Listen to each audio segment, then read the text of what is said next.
In the Gospel of Philip, there's a line the church tried to erase from every translation: the two who are one. They never explained who the two were. But the Gnostics knew. Lilith and Mary Magdalene. Not enemies. Not opposites. Two faces of the same divine force. Sophia. The sacred feminine that predates creation itself. The church couldn't allow this teaching to survive. So they split her in two.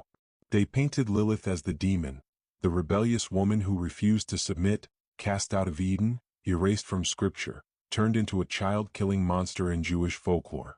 And Mary Magdalene?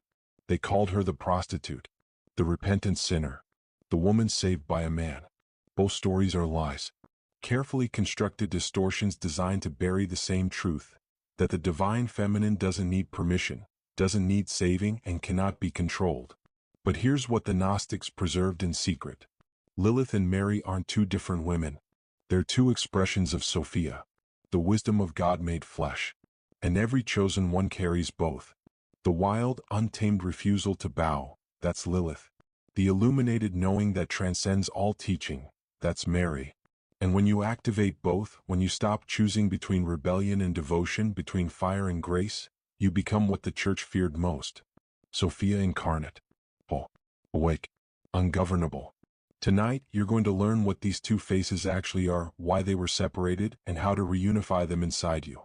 Because the moment you do, the entire structure of spiritual control collapses. If you're reuniting Sophia tonight, comment, "I am Sophia" right now.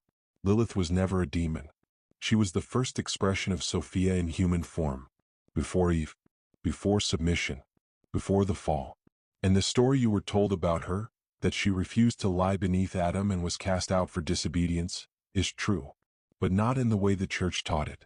In the Gnostic texts, Sophia is the divine feminine emanation who creates without permission from the masculine Godhead.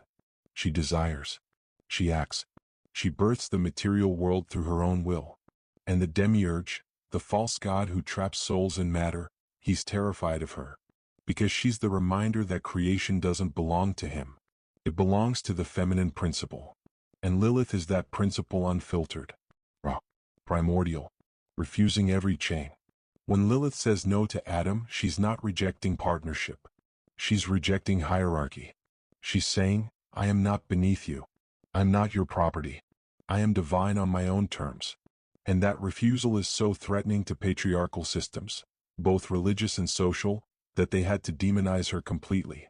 Turn her into a night creature, a seducer of men, a killer of infants, anything to make sure women never identify with her power. But here's what happens when chosen ones start waking up spiritually. Lilith shows up, not as a demon, as a force.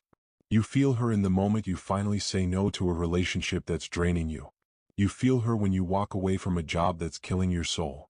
You feel her when you stop apologizing for taking up space. That's not rebellion for rebellion's sake. That's Sophia's wild face activating in you. The part of the divine feminine that refuses to be tamed, used, or diminished. And it's not comfortable. Because Lilith doesn't do half measures. When she wakes up in you, things break.